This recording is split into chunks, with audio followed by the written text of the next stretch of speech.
didn't have some ingredients, he used different ingredients than those ones used for a traditional cake.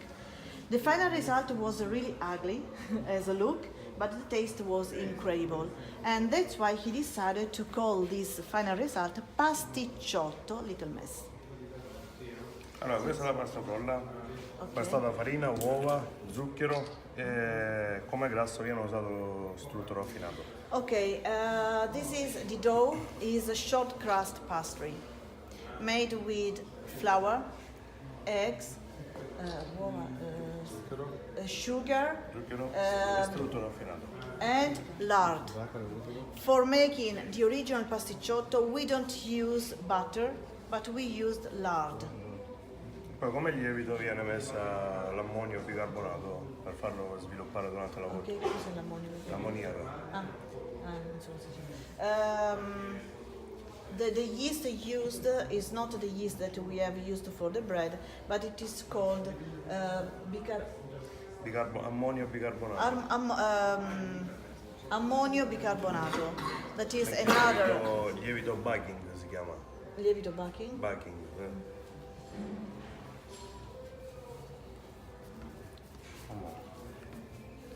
So like baking powder or baking soda?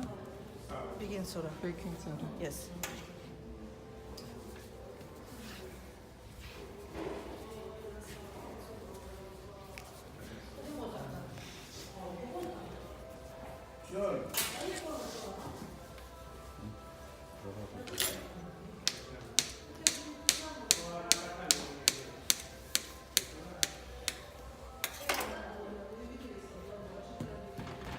Viene prima preparata la base da mettere in questa forma.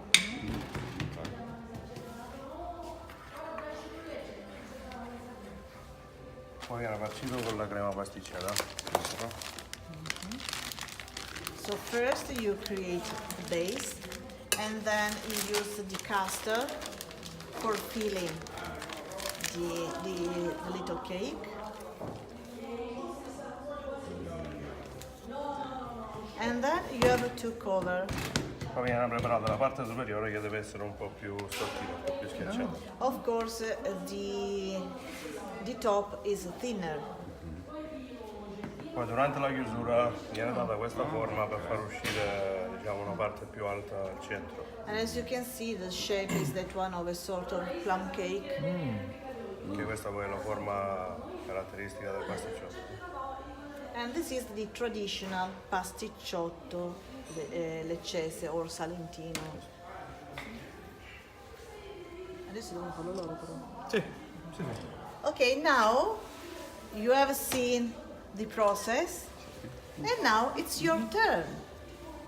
Yes, you have to make the base, and then you can use the custard, and the mold are there. So it's your turn. All right, I'm gonna go try to make it myself. I'll check in later.